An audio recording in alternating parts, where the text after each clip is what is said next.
इसका पहला चैप्टर का नाम प्रकाश का परावर्तन। लेकिन अगर एनसीईआरटी की दृष्टि से देखा जाए तो प्रकाश का परावर्तन एवं अपवर्तन दोनों एक ही चैप्टर में पढ़ते हैं। लेकिन ज्यादा डिटेल में पढ़ने के लिए हम लोग क्या करेंगे, अलग अलग तरीके से पढ़ेंगे। पहला पढ़ेंगे हम लोग प्रकाश का परावर्तन और दूसरा क्या पढ़ेंगे हम लोग, प्रकाश का अपवर्तन। ये पहला क्या हो जाएगा, प्रकाश का परावर्तन। पूरा प्रकाश का परावर्तन के बारे में पढ़ लेंगे। इसके बाद हम कहाँ जाएंगे, अपवर्तन पे, यानी प्रकाश का अपवर्तन दूसरा चैप्टर। ठीक, तो सबसे पहले प्रकाश का परावर्तन या अपवर्तन जो कुछ भी हो रहा है, तो बताओ इसमें पहला नाम क्या आ रहा है, प्रकाश आ रहा है। तो सबसे पहले क्या चीज के बारे में जानना होगा, प्रकाश। आगे प्रकाश क्या है, किसी को पता है प्रकाश क्या है, मतलब बिना देखे, ये नहीं कि इसमें से देख के, किसी को नहीं आता। प्रकाश ऊर्जा का एक रूप है जिसके माध्यम से हम किसी वस्तु को देखते हैं। इसका निर्वात में इसका वेग 3 × 10⁻⁸ मीटर प्रति सेकंड होता है। 3 × 10⁻⁸ नहीं, सबसे पहले आप देखो, प्रकाश वह भौतिक कारक है या प्रकाश वह बाह्य भौतिक कारक है जिसके उपस्थिति में हमें किसी वस्तु को देखने की अनुभूति प्राप्त होती है। अनुभूति मतलब समझ में आ रहा है, महसूस करना, अनुभव करना। जैसे ये लाइट है तो तुम लोग को सब कुछ दिखाई दे रहा है कि नहीं दे रहा है। लाइट को खत्म कर दो, यानी प्रकाश को खत्म कर दो, कुछ दिखाई देगा नहीं देगा। तो प्रकाश की उपस्थिति में क्या होता है, वस्तु दिखाई देता है। अगला बात आते हैं, क्या प्रकाश दिखाई देता है। अब तुम लोग बोलोगे कि ये लाइट जल रहा है तो प्रकाश दिखाई दे रहा है, तो प्रकाश नहीं दिखाई दे रहा है। जितना भी बल्ब जल रहा है ना, उससे जो भी प्रकाश निकल रहा है वो हम लोग को नहीं दिखाई दे रहा है। अब फिर तुम लोग बोलोगे तब क्या दिखाई देता है, बोल सकते हो, दिमाग में तो बताएगा ना तब क्या दिखाई दे रहा है।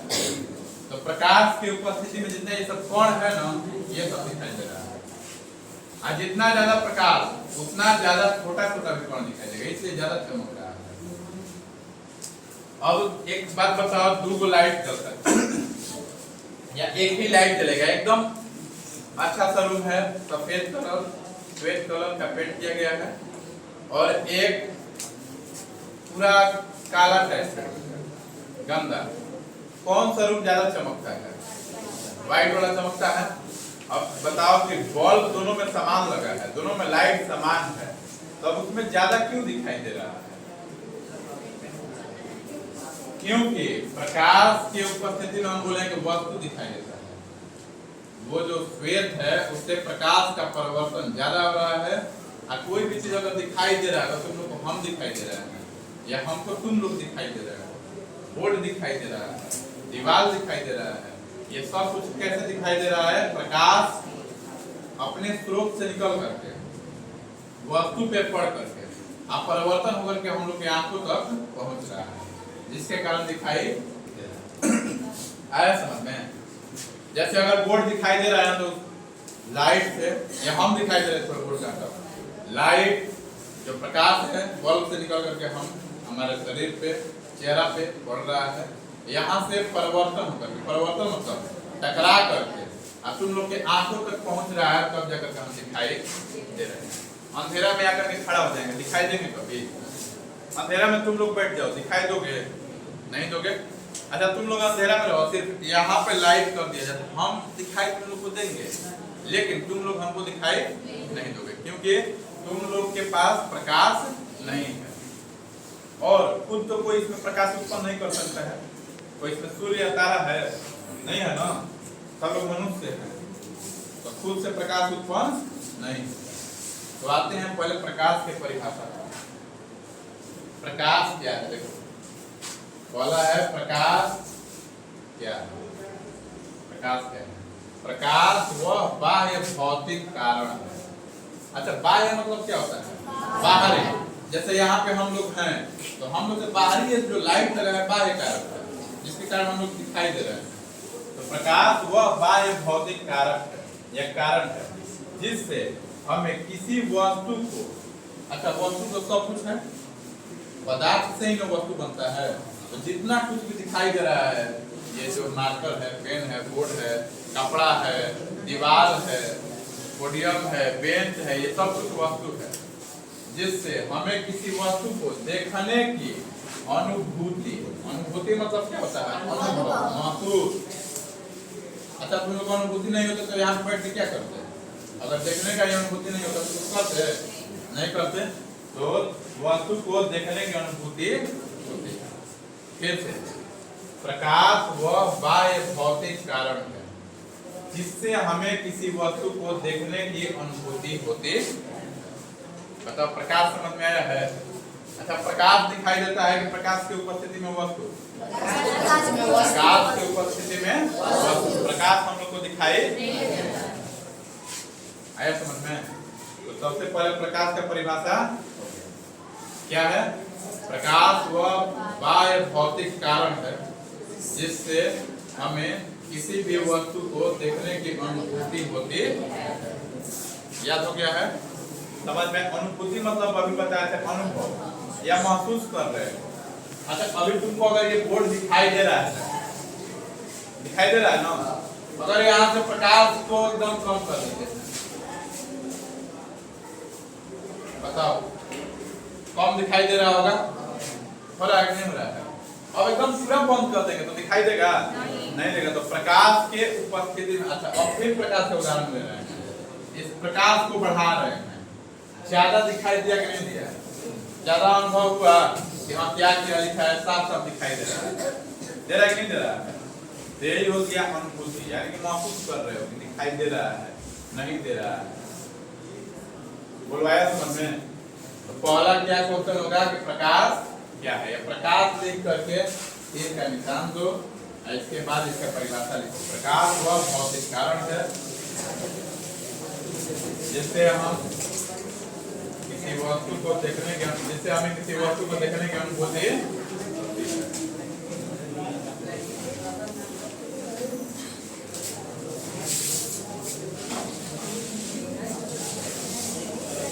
आला नहीं, शांति से।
हो गया? बस अभी प्रकाश देने के आगे पूरा लिख देना। कहाँ तक लिखना है पता है ना? अनुभूति होती है, बस हो गया।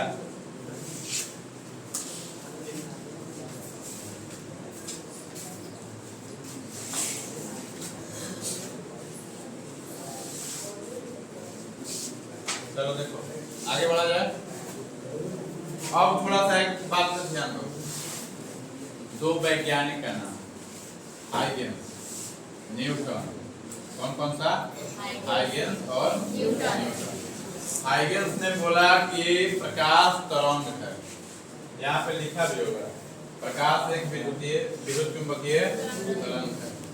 हाइगेंस क्या बोला कि प्रकाश एक प्रकार का तरंग है, ठीक। लेकिन न्यूटन बोल दिया कि प्रकाश कण है। क्या बोल दिया? कण। कोई भी कण हो उसमें ऊर्जा निहित, मतलब उसमें ऊर्जा उपस्थित रहता है। तो प्रकाश एक प्रकार का अगर कण है तो प्रकाश एक प्रकार का ऊर्जा भी है। अब दो वैज्ञानिक आया, दो वैज्ञानिक अलग अलग अपना मत दे दिया। एक बोल दिया कि तरंग है और एक बोल दिया कि प्रकाश कण है, ठीक है। क्या क्या?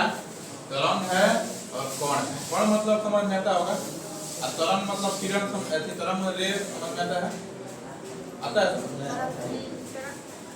तो देखो तरंग है और कण है, जब दो वैज्ञानिक दो मत दे दिया तो बात किसका माना जाए? तुम लोग बताओ। हाइगेंस का माना जाए कि न्यूटन का माना जाए? पहले जो आकर के बोला है वो बोल दिया मान लिया हाइगेंस की तरंग है, अब बाद में आया न्यूटन, अब बोल दिया कि प्रकाश कण है। तो बताओ प्रकाश किसका बात माना जाए कि प्रकाश क्या है? आगे हो जाओ। बताओ प्रकाश क्या है, किसका बात माना जाए?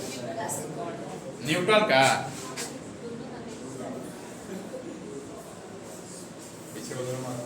न्यूटन का बात तो नहीं माना जाएगा। अब तुम लोग बोल दो।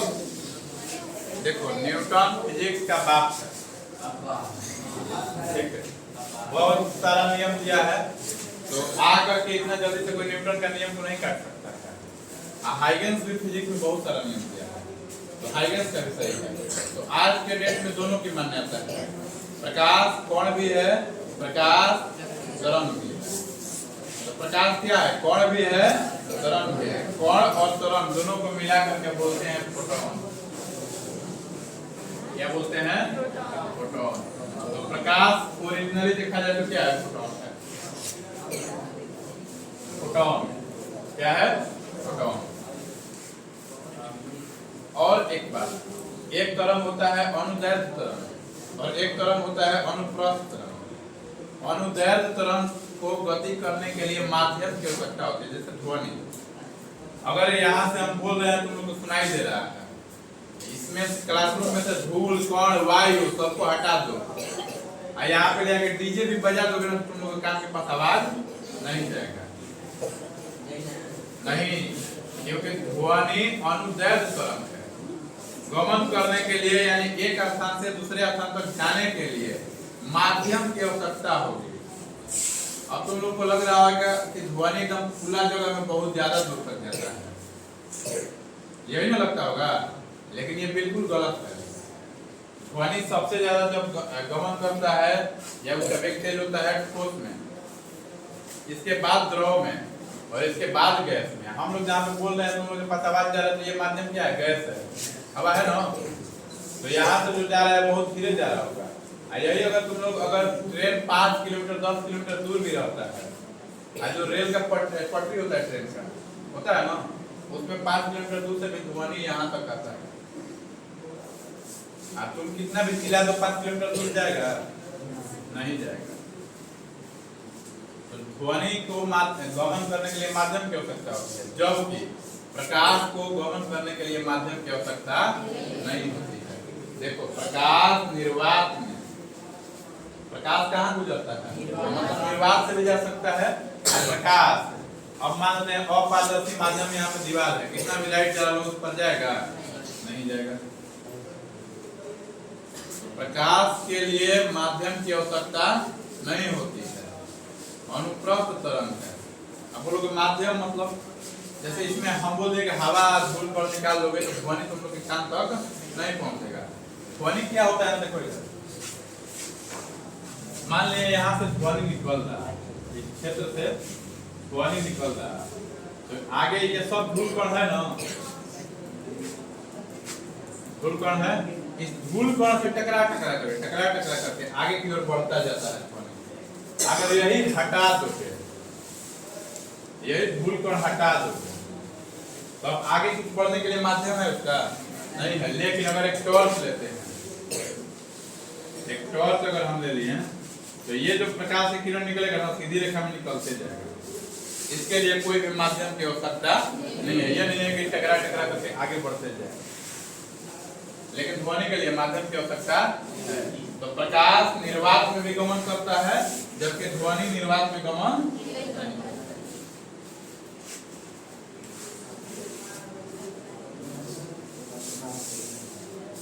देखो अब बताया था कि न्यूटन क्या बोला है, कण है, कण कोई भी हो उसमें ऊर्जा निहित रहता है। तो प्रकाश ऊर्जा का एक क्या है, रूप है। प्रकाश ऊर्जा का एक रूप है, ये लाइन याद रखना। बोलते हैं प्रकाश किसका रूप है, तो एक ऊर्जा का रूप है। अच्छा, ऊर्जा का रूप क्यों है, क्योंकि प्रकाश एक कण है, प्रत्येक कण में कुछ न कुछ ऊर्जा निहित रहता है। तो प्रकाश ऊर्जा का एक रूप है जो हमेशा सीधी रेखा में गमन करता है, जो हमेशा सीधी रेखा में गमन करता है।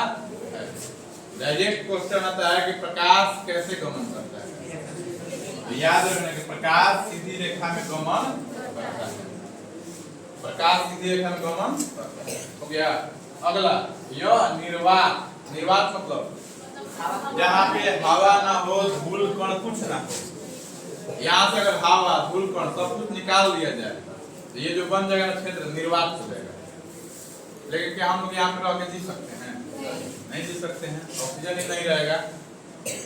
लेकिन कुछ ऐसा जैसे हम लोग बाहर से देख रहे हैं, इसमें का निकाल दिए हवा धूल कण हर चीज, ये जो रूम है क्या कैसा बन जाएगा, निर्वात बन जाएगा। लेकिन और यहाँ से अगर लाइट चलाओगे तो उस कोना तक जा सकता है। तो प्रकाश निर्वात से होकर के भी गुजरता है, लेकिन क्या ध्वनि निर्वात से गुजरेगा? नहीं गुजरेगा। अगला निर्वात में प्रकाश का वेग कितना होता है, 3 × 10⁸ मीटर प्रति सेकंड। याद रखना होगा। पहला बात क्या है याद रखना है, प्रकाश क्या है, ऊर्जा है। प्रकाश एक ऊर्जा का रूप है। दूसरा बात याद रखना होगा कि प्रकाश हमेशा सीधी रेखा में गमन करता है। अच्छा, प्रकाश क्या इस प्रकार से जा सकता है? जा सकता है इस प्रकार से। जब भी प्रकाश जाएगा तो हमेशा कैसे जाएगा, सीधी रेखा में जाएगा। तो प्रकाश हमेशा सीधी रेखा में गमन करता है। अगला यह निर्वात से होकर के भी गुजरता है, और प्रकाश का चाल वेग कितना होता है, 3 × 10⁸ मीटर प्रति सेकंड। अभी लेकिन लगा देना किलोमीटर प्रति घंटा। 3 × 10⁸ मीटर प्रति सेकंड। क्या कहीं माइनस है? नहीं है। और एक बात, अच्छा हाइगेंस क्या बोला है कि तरंग है। तो हाइगेंस के अनुसार क्या है, प्रकाश एक विद्युत चुंबकीय तरंग भी है। किसके अनुसार? हाइगेंस के अनुसार। भले 10th तक नहीं पढ़ना है, लेकिन आगे ये सब पढ़ना है कि किसके अनुसार है, कौन क्या बोला है। तो नाम याद रहेगा। हाइगेंस के अनुसार क्या है, तरंग है, और न्यूटन के अनुसार क्या है, कण है। प्रत्येक कण में क्या रहता है, ऊर्जा निहित रहता है। तो प्रकाश ऊर्जा भी है, तरंग भी है, और ऊर्जा तरंग मिलकर क्या बन गया, तो प्रकाश क्या है, फोटोन। प्रकाश क्या है, फोटोन। तो यहाँ तक क्लियर हुआ। अब नोट डाल करके लिख रहे हैं, तो लिखो नोट नंबर 1।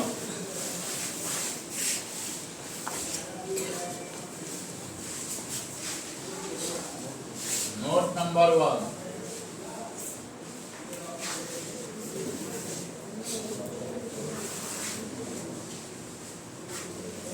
देखो प्रकाश ऊर्जा का, प्रकाश ऊर्जा का एक रूप है। प्रकाश ऊर्जा का एक रूप है, हो गया। नोट नंबर 2,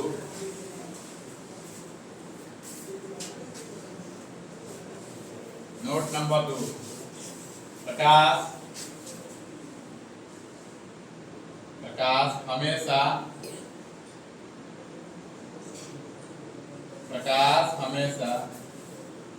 सीधी रेखा, प्रकाश हमेशा सीधी रेखा में प्रकाश हमेशा सीधी रेखा में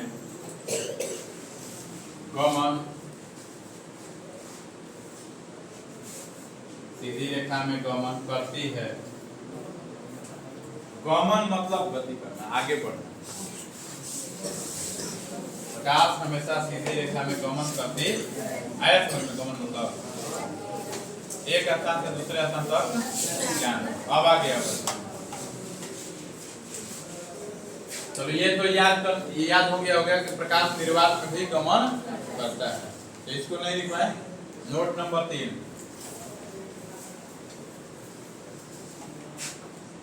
नोट नंबर 3 लिखो। निर्वात में देखो, निर्वात में प्रकाश का वेग,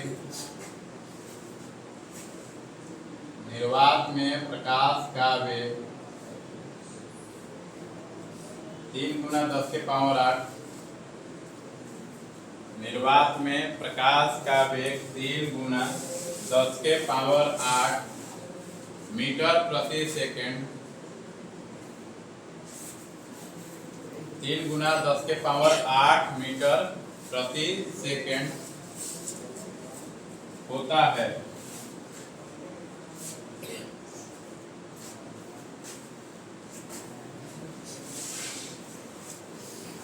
तीन गुना 10 के पावर 8 मीटर प्रति सेकंड होता है। हो गया, आगे। अब बताओ, तुम लोग खुद से सोच के बताओ कि अगला नंबर क्या होगा। अगला क्या बताएंगे? प्रकाश एक विद्युत चुंबकीय कोण वाला ऊर्जा में हो गया। अब क्या लास्ट यही बचा है, प्रकाश। देखो अगला नोट नंबर कितना हो गया? 4 होगा। लिखो, प्रकाश एक विद्युत चुंबकीय,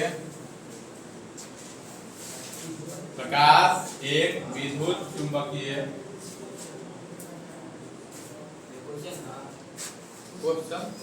नोट है। प्रकाश एक विद्युत चुंबकीय तरंग भी है। प्रकाश एक विद्युत चुंबकीय तरंग भी है। हाँ, और देखो, विद्युत चुंबकीय तरंग के लिए गमन करने के लिए कोई द्रव्यात्मक मान की आवश्यकता, द्रव्यात्मक क्या बोलते हैं, माध्यम की आवश्यकता नहीं होता है। ऐसा द्रव्यात्मक मतलब जिसमें द्रव्यमान उपस्थित हो। जैसे धूल कण में भी द्रव्यमान है, हवा में भी द्रव्यमान है, वायु में है कि नहीं है। अगर द्रव्यमान नहीं रहता और तुम लोग साइकिल चला के आते हो तो ज्यादा बल लगाना पड़ता है कि नहीं, अगर उल्टा दिशा में हवा चल रहा है तो। जैसे अभी तो नहीं, अगर गर्मी के दिन में लू में आते हो तुम लोग तो उस टाइम ज्यादा दाब डालता है कि नहीं डालता है हवा, और उसमें अगर द्रव्यमान नहीं रहता तो कभी लगाता दबाव नहीं लगाता। बहुत ज्यादा तुम लोग को साइकिल चलाने में बल लगाना पड़ता होगा, लगाना पड़ता है कि नहीं पड़ता है। तो यह इसके लिए गमन करने के लिए द्रव्यात्मक माध्यम की आवश्यकता नहीं होती, ये तो हम पहले भी बता चुके। तो यहाँ तक बताओ, क्लियर हुआ है। सबसे पहले प्रकाश क्या है? प्रकाश वह बाह्य भौतिक कारण है जिसके माध्यम से हमें किसी वस्तु को देखने की अनुभूति प्राप्त होती है। प्रकाश एक प्रकार का ऊर्जा है। प्रकाश निर्वात में भी गमन करता है। निर्वात में प्रकाश का वेग 3 गुना 10 के पावर 8 मीटर प्रति सेकंड होता है। प्रकाश एक विद्युत चुंबकीय तरंग भी है। ठीक, प्रकाश को गमन करने के लिए किसी भी द्रव्यात्मक माध्यम की आवश्यकता नहीं। यहाँ तक क्लियर हो गया है। क्या प्रकाश से बताओ, प्रकाश दिखाई देता है ना हम लोग को? हाँ, प्रकाश दिखाई नहीं देता। प्रकाश की उपस्थिति में वस्तु दिखाई देती है। अगर शिव शंकर दिखाई दे रहे हैं तो प्रकाश दिखाई दे रहा है कि प्रकाश की उपस्थिति में शिव शंकर, प्रकाश की उपस्थिति में दिखाई दे रहा है ना। चलो आगे आओ।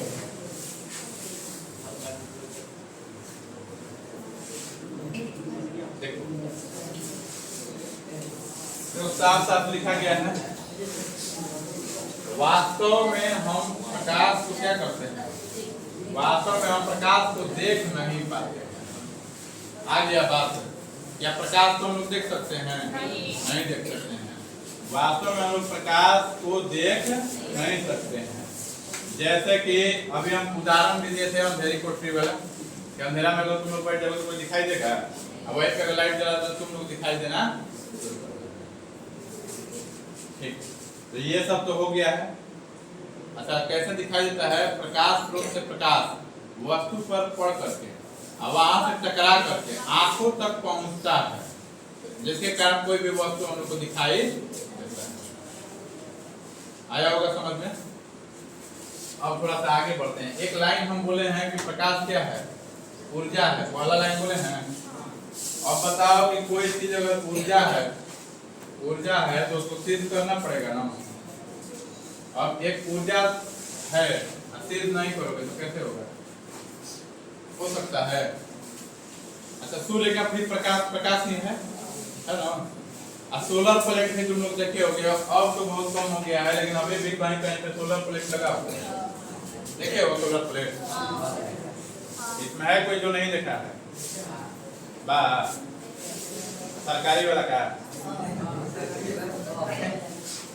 सोलर प्लेट उतार के नहीं ना रखे हो? वही है।